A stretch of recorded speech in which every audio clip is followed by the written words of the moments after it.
Listen, this live stream is for adults only. It's for educational and entertainment purposes.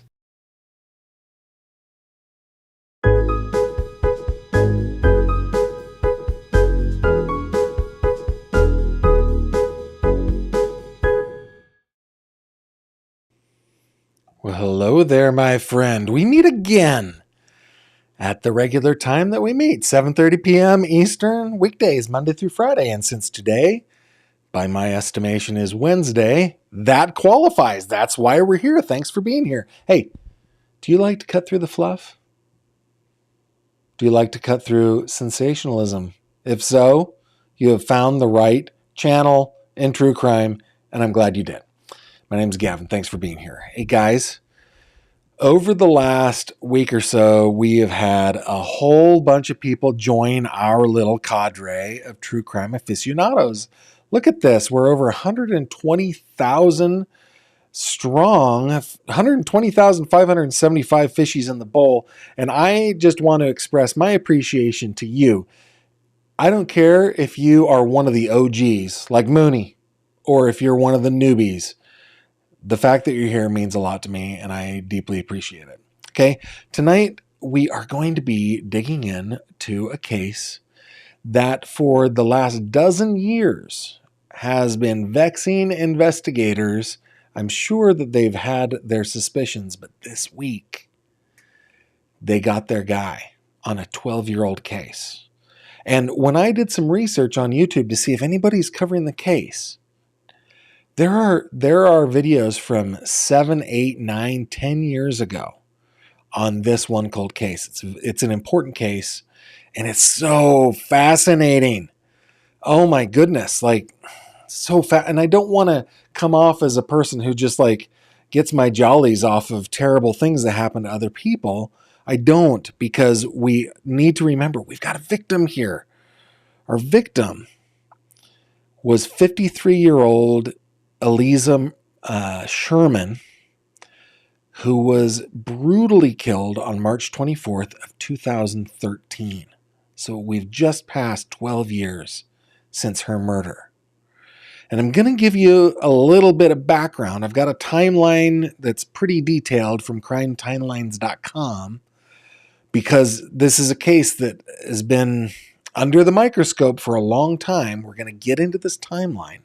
But the TLDR here is that her lawyer, who was representing her in a divorce from her husband, who she told people she had cause to fear for her life from her husband, her lawyer, who was representing her in the divorce, has been arrested for her brutal murder. He's 51-year-old Gregory Moore.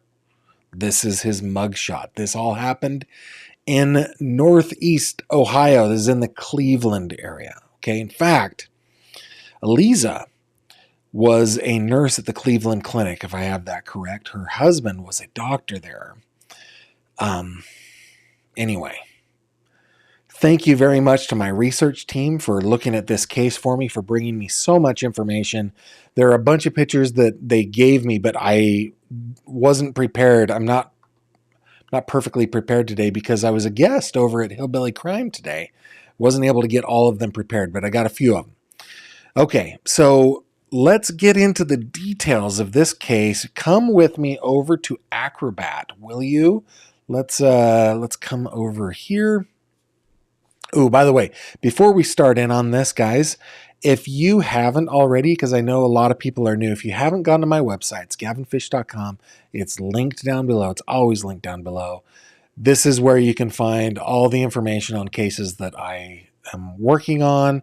You can find articles about like real true crime stories that are happening now by clicking on these things and going over to CrimeCod, which is my true crime website. You can click on this little button here and head on over to the fish tank where we hang out on Facebook, and you're invited to join us there if you'd like. Okay, so come on over to the website anytime you want to reach me, you want to get more information. That is the place to go. Okay, Let's go to this timeline. And this was prepared by crimetimelines.com, and it gives a terrific telling of what's going on. Okay. So in 2000, so Aliza Sherman was a Cleveland Clinic fertility nurse. She was murdered in downtown Cleveland, Ohio. We actually have security footage of her assailant running away. I just want to skip ahead to 2011. Aliza Sherman files for divorce against her husband, Sanford Sherman. Sanford Sherman, by the way, passed away last year. On the recommendation of a longtime friend, she hired an attorney named Joe Stafford of Stafford & Stafford, a law firm known for high-profile divorce cases in the area. She believes retaining Stafford may give her an advantage in the proceedings. The day after the divorce papers, Sanford Sherman files a complaint. It's ugly. Let's just put it that way. It's ugly. They're fighting. They're not getting along. Neither of them are going to leave the marital home. They don't want to be accused of abandoning the home. And let's go all the way to March 2012, okay? At this time, March 2012, her attorney's law license is suspended for a year because he is found to have violated some rules of conduct. So her divorce case is transferred to a senior associate, not a partner at the firm, a senior associate man named Greg Moore. This is Greg Moore back in 2013, okay?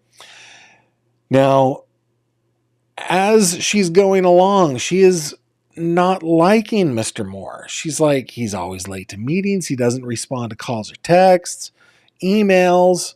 He files multiple continuances. He's just not prepared. And it's delay. And this, by the way, guys, is a little bit of foreshadowing to the motive. All right. The motive in the murder of Aliza Sherman.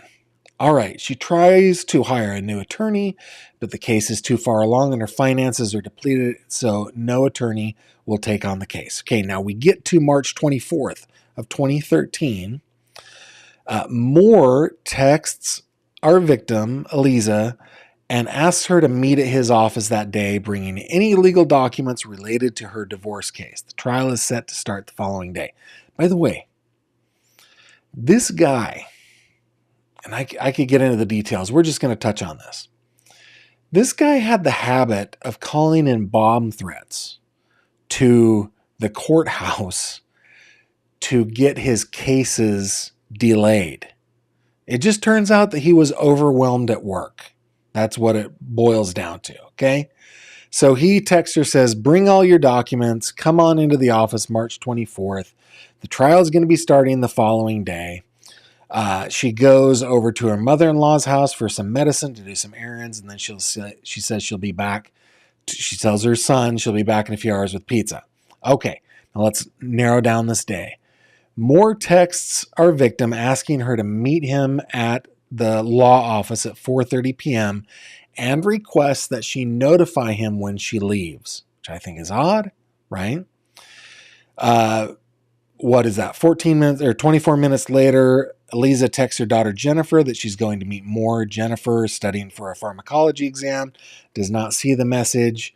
She also calls her childhood friend Jan Lash, tells her about the 5 p.m. meeting. Jan offers to accompany her, but Aliza declines. 3:51. Moore uses his electronic access to swipe into the building. It's unclear if he enters the building or if he just swipes. A few minutes later, Sherman texts Moore saying she was leaving for the meeting and would be there by 4:30. Moore responded to the text with one that said, take your time, closer to 5. A few minutes later, Sherman texted that she left and asked Moore, I left, will wait, call me when you get there.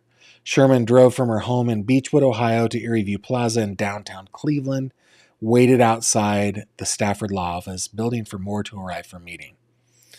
4:15, Moore calls Sherman but does not speak to her, never calls back. 4:19, Sherman texts, sorry, couldn't get to the phone. Got here quicker than I thought. Let me know when you're here. I will wait in my car, no problem. 5:13, Sherman texts, will you be here soon? Standing outside building. If not, we'll go back to my car. Next minute, Sherman texts again, will you be here soon? Kind of cold. More replies, been here. Sherman texts, doors locked. I thought you would text me when you got here. Been in the car 45 minutes. It's okay. How do I get in? Sherman says, if you are here, why don't you let me in? I guess I will go back to my car. Too cold.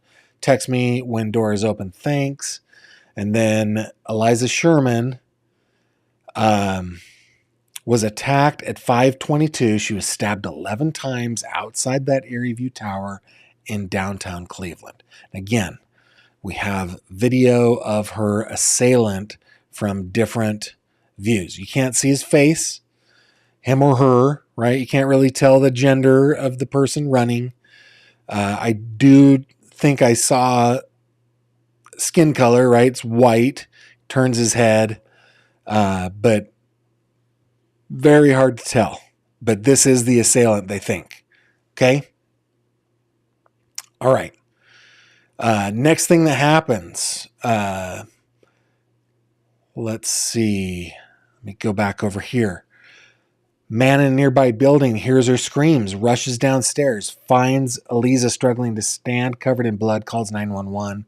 He tries to help Aliza lie down and keep her airway clear. As emergency sirens approach, he pleads, lady, stay with me. All right, they're coming. And then paramedics transport her to Metro Health Medical Center where she is pronounced dead. And then there's a whole bunch of other stuff, okay? But that's not why we're here. We like to get into the nitty-gritty, right? We want to get past the fluff and the sensationalism. This is just so we understand what's going on in the case. I love this picture of her. She's a younger woman here, cute dog, licking her face. And this one appears to me like she might be visiting Israel is what it looks like to me. I've never been to Israel, but I think because she is of Jewish heritage and she looks about the age that she would make her, I don't know the word for it, her pilgrimage to Israel. Anyway, okay, so let's go back over to Acrobat, and I'm going to bring up this indictment because Greg Moore, again, was just arrested for her murder. Here is the indictment. It's going to give us a ton of information. So count one is aggravated murder. I'm not going to read the charge specifically, and conspiracy. And then there is this long description under conspiracy, and that is the one. There's kidnapping as well. And we're going to read the long one, okay, because it gives us lots of information. Here we go. The grand jurors on their oaths further find that the defendant unlawfully did, with purpose to commit or promote or facilitate the commission of kidnapping, agree with at least one other unnamed individual that one or more of them would engage in conduct that would facilitate the commission of the specified offense, to wit, Gregory Moore, with purpose to commit or facilitate the commission of kidnapping, agreed with at least one other person that one or more of them would engage in conduct that facilitates the commission of the offense of kidnapping. It is as if he was trying to delay the trial, the divorce trial that was scheduled to start the following day, by having his client kidnapped. Okay?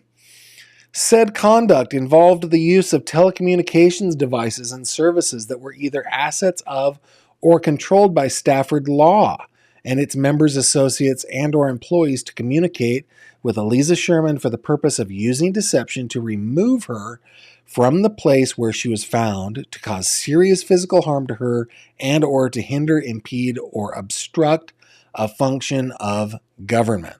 The purpose, this is where we get to the motive. The purpose of Aliza Sherman's kidnapping was to obstruct Judge Rosemary Grinda Gold from conducting the trial in the divorce case of Sanford Sherman versus Aliza Sherman during the week of Monday, March 25th, 2013, a date that had been set by Judge Gold in December of 2012.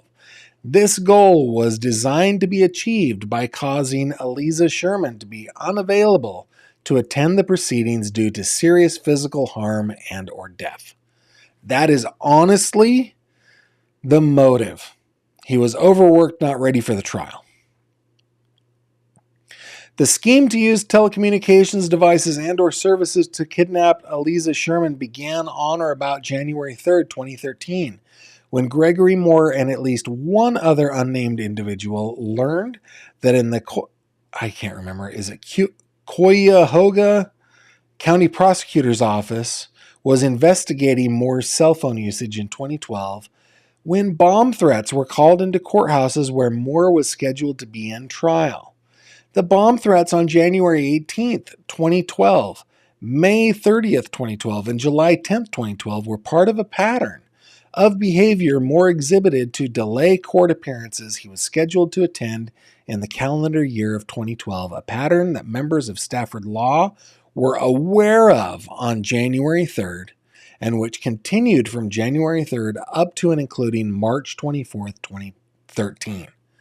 Within a day of when Moore and said other individuals learned of the CCPO investigation, Moore obtained a new cell phone on the Stafford Law Verizon business account and was given control of a 4G mobile broadband device, a mobile hotspot, that was also on the Stafford Law Verizon business account by an individual with authority to make such changes to devices on the firm's account. It's as if they're conspiring here. This change to the mobile hotspot facilitated Moore's ability to perform the overt acts in furtherance of the kidnapping of Aliza Sherman in a manner calculated to avoid detection by law enforcement. On Sunday, March 24th, 2013, Gregory Moore performed the following substantial overt acts in furtherance of the scheme to kidnap Aliza. At approximately 2:31 p.m., Moore texted Sherman to meet him at the law office at 4:30 and requested that Sherman let him know when she was leaving for the meeting. At approximately 3:54, Sherman texted Moore saying she was leaving for the meeting and would be there by 4:30. Moore responded to the text with one that said, "Take time closer to 5." At 3:57, Sherman texted that she left and asked Moore, "I left, will wait, call me when you get there." These messages caused Aliza Sherman to drive from her home in Beechwood, Ohio to Erie View Plaza in downtown Cleveland and wait outside the Stafford Law Office building for Moore to arrive for a meeting that Moore never intended to have. Unbeknownst to Sherman, our victim, Moore arrived at the Stafford Law Office and used his electronic access to swipe the front door to the building at approximately 3:51 p.m. After Moore swiped his electronic access, he either did not enter the building or entered the building and then left prior to 4:07 p.m. From at least 4:07 p.m. until 7:30 p.m., Moore was not inside the Stafford Law Office building. At approximately 4:15 p.m., Moore called Sherman but did not speak to her and did not call back again. At approximately 4:19, Sherman texted Moore saying, "Sorry, I couldn't get to the phone. Got here quicker than I thought. Let me know when you are here. I will wait in my car. No problem." Moore did not communicate with Sherman again until approximately 5:11. From approximately 4:23 p.m. to 7:32 p.m., Moore disconnected his cellular phone from the Verizon cellular network. Give me a second here.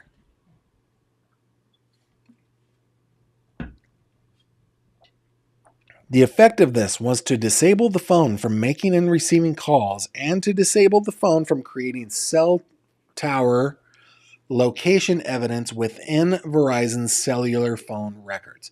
Normally, this would also disable the phone from sending and receiving text messages, but Moore was still able to send and receive text messages using his Verizon cell phone number as described in paragraph 6.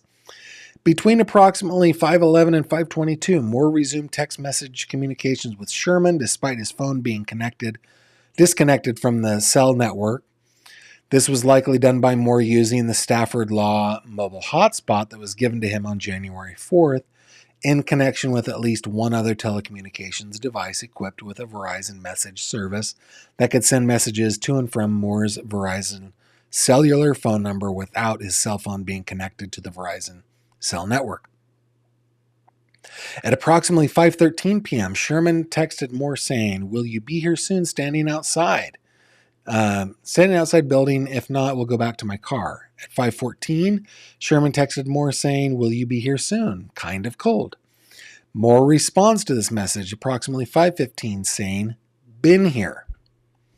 This text was designed to cause Sherman to continue to wait outside the door to 55 Erie View, believing that Moore was inside the Stafford law office waiting to meet with her. At approximately 5:16 p.m., Sherman sent Moore a text saying, "Doors locked. I thought you would text me when you got here.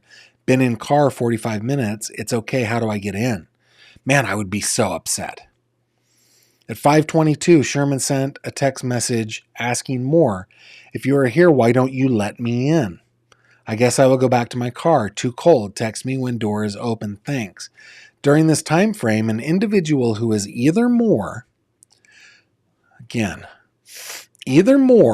or an unknown co-conspirator approached Sherman from East 12th Street, circled behind her, chased her from 55 Erie View to 75 Erie View, and then stabbed her over 10 times before running eastbound on Hamilton Avenue through the East 12th Street intersection toward East 17th Street. This assault caused serious physical harm to Aliza Sherman and eventually her death.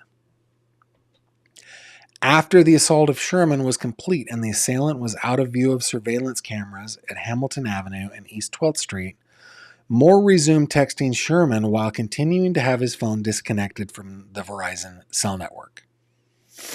Moore sent Sherman texts at approximately 5:41, 5:47, 6:01, 6:16, 6:25, and 6:43, wherein Moore repeatedly asked Sherman where she was, whether she was going to meet with him, or for her to call him. These texts and requests for calls were for the purpose of creating false evidence that Moore was unaware of Sherman's assault. At the time of these communications, Moore was not inside the Stafford law office, yet Moore knew that Sherman was not there. Moore's phone was still unable to receive calls, yet Moore knew that Sherman was not calling him. Moore knew these things because he knew Sherman was incapacitated by the assault. At approximately 7:30 p.m., Moore electronically entered the Stafford Law Building from the dock entrance, which was in an area where he could be unobserved by law enforcement, who were still conducting an investigation of the crime scene in front of 75 Erie View. At approximately 7:32 p.m., once inside the Stafford Law Office, Moore connected his cell phone back onto the Verizon network and called Sherman's cell phone at approximately 7:32, 7:33, and 7:43. These calls were part of a series of communications from Moore to Sherman between 7:32 and approximately 9:05 p.m. designed to continue to create the false evidence that Moore was unaware of Sherman's assault. On the morning of Monday, March 25th, 2013, Moore arrived at the Stafford Law Office at approximately 8:23 a.m. At approximately 8:51 a.m., an employee of the Stafford Law contacted Verizon and attempted to cancel the mobile hotspot from the Stafford Law Verizon business account. The mobile hotspot this employee attempted to cancel was the same one that was put into Moore's control by an authorized individual on January 4th, 2013. Additionally, on Monday, March 25th, 2013, an employee of Stafford Law deleted a voice message left by Aliza Sherman on the Stafford Law phone system from the call box outside the building on Sunday, March 24th, 2013, without making it available to law enforcement. It's covering up. On March 29th, Moore filed a notice of suggestion of death in the Sherman v. Sherman divorce case. On April 2nd, the Sherman v. Sherman divorce case was dismissed, thus ending the case without a trial ever having occurred before Judge Gold. That same day, the same person who authorized the change to the mobile hotspot on January 4th authorized Moore to switch to a different cellular phone while still being on the Stafford Law Verizon business account. Moore then transferred his Stafford Law cell phone number to a different cell phone than the phone he was using on March 24th, 2013. Furthermore, and the object of the conspiracy was a felony of the first degree. I now want to go up here. Let's see. This is the murder charge. The jurors of the grand jury of the state of Ohio within and for the body of the county aforesaid, on their oaths in the name and by the authority of blah, blah, blah, say that the defendant on the offense date above in this county unlawfully did purposefully cause the death of Aliza Sherman while committing or attempting to commit or while fleeing immediately after committing or attempting to commit the offense of kidnapping in violation of this code. That's why it's aggravated murder. They're aggravated circumstances. So just to give you guys just a little bit more here, back in 2017, this is more right here, going into a sentencing hearing where he was sentenced to, he was sentenced because he pled guilty to lying to police about the investigation, which is kind of stupid. I mean, you're a lawyer, don't lie to police. You know that. All you have to do is not say anything. It's the dumbest thing ever. But anyway, so this guy's had some issues, and that is the story of how Mr. Moore was arrested for the murder of Aliza Sherman. Now, let's see what you guys are saying over here. Remember, if you want to get my attention, just put GF in your comments. Let me make sure it refreshes. Let's see what you guys are saying. Here we go.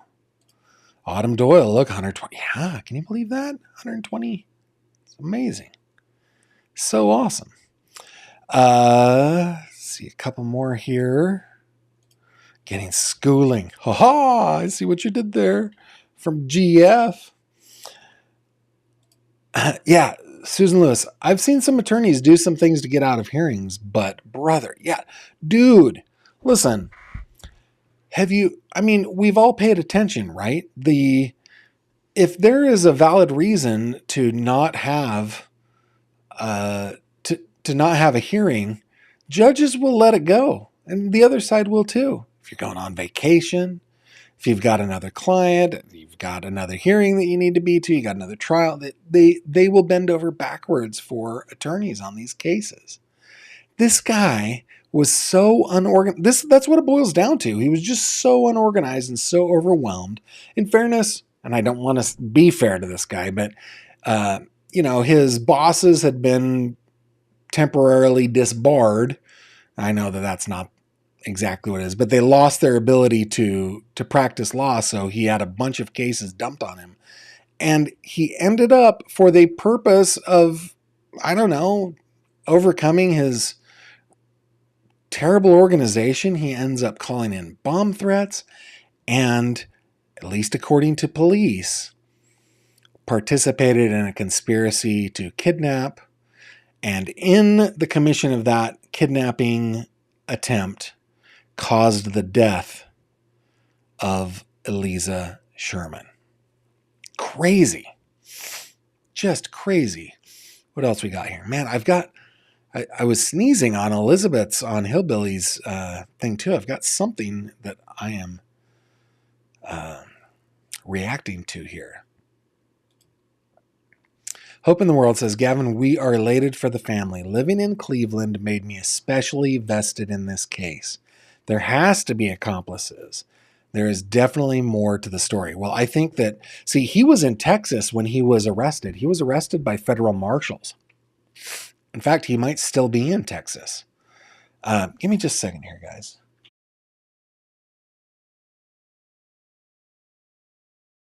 I feel like I'm going to sneeze, but I'm not.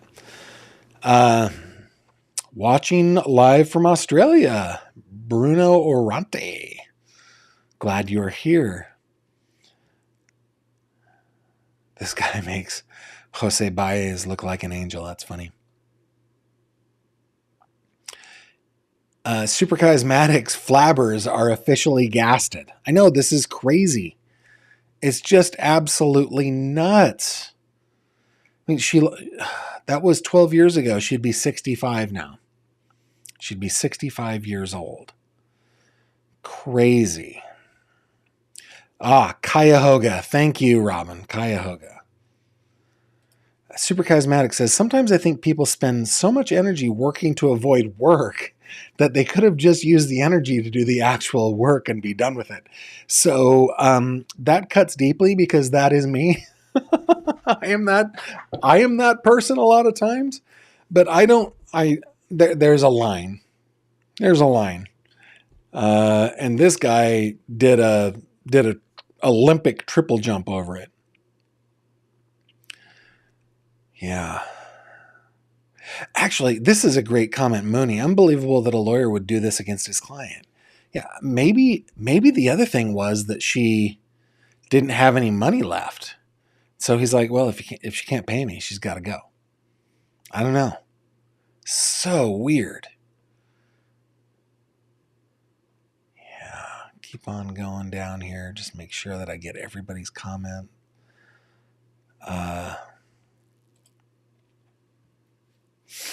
Eileen says, geez, this lawyer really took care of his caseload forever. Shaking my head. Yeah, it's nuts.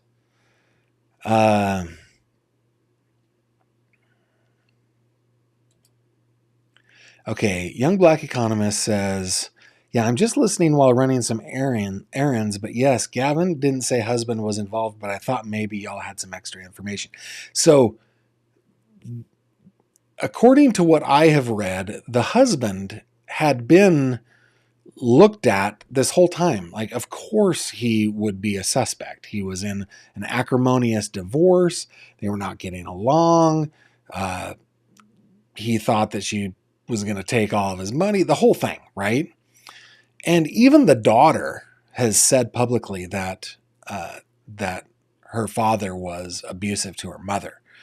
But it doesn't look like, at least from the information that we have so far, it doesn't look like the husband was involved. And I wish I would have gotten his picture ready to go for you guys. Sorry about that. Yeah, couldn't he have just gotten food poisoning or something, right? Goodness. Yes. Robin Bernardi says, this case is like a comic book crime story. Very clever lawyer. Not clever enough, but man, he put a lot of effort into it, didn't he? He put a lot of effort into it. And I mean, ultimately, this woman paid the price for it. So crazy. Anna is watching from China. Welcome. Gavin, the opening pick, she looks like Sally Fields. Which one? She does a little bit. Looks a little Steel Magnolias there, doesn't she?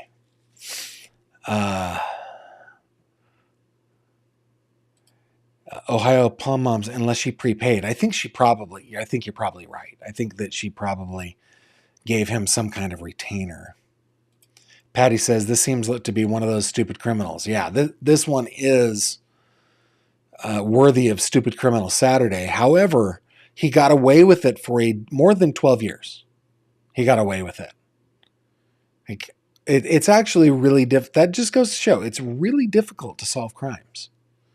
Really hard. Yeah, the daughter did win a civil suit against the father. I did read that. Yeah. Yep, the husband has passed away, so if he was involved, he got away with it. Indeed. Peppermint says that you like the new gray background. May I suggest replacing the red screen background? Red. No, I like the red. You guys don't like the red? I like the red. I don't know. Maybe it's just me. Let's try white. Can we just see it for a sec, see what it looks like? Yes. I mean, there's so many things on my list of things to do, but I will put it on my list. Yes. Thank you for that suggestion. All right, guys. I know this one is a bit of a short one, but that is what we have in terms of updates for this case. I will continue on this case. We will keep our ears to the ground, so to speak, right? Ear on the rail. I'm so grateful to the people who have volunteered to be my research crew. There are several that have joined our crew. It's so cool. This was suggested by one of them. I think it was Susan Lewis. I hope I got that right. I think it was Susan. But we will do more research and we will try to get more information on this case as it goes along. As always, you know what I haven't done in a long time? A lot of people joined my Patreon overnight. Thank you very much for all of you who support me. If you want to support me, there are lots of ways to do it. Watching this, it might be the most important way, and sharing it and commenting on it. That's super duper important. You can also support me on Patreon. There's always links down below and on my website. But thank you to those of you who are new and those who have been around a long time that continue to support me on Patreon or by being a member of the channel, or all the many ways of supporting me. Thank you for doing that. Before we go, I do want to remind you to head on over to the Fish Tank on Facebook. If that's your thing, you are cordially invited. Okay? You're cordially invited. Not sure why that is happening. Okay. With that, I think we will call it a day. We'll be back tomorrow, 7:30 p.m. Eastern Time, as always. And with that, I bid you adieu, and I hope to see you then. Take care. Thank you very much for watching this video. If you liked what you saw, please consider subscribing. And if you have any questions or comments, please leave them below.